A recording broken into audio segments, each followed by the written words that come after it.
let's say someone is experiencing some of these or all of these or more symptoms, negative symptoms that could be low testosterone. What should he do? What's the first step that he should take? A lot of guys are afraid to go to the doctor and ask the doctor about these things. But really, this is the first step. You need to get to the doctor now. You need to go. Just do it. I don't know why sometimes the guys, they don't want to go. Maybe they're afraid to talk to the doctor about these things. But listen, he's there to help you.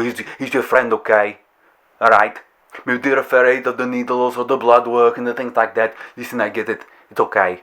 You can go. You should go. Why wait another day feeling bad, right? Come on. Why would you want to do that? I don't know. It's crazy, right? Get to the doctor. Now!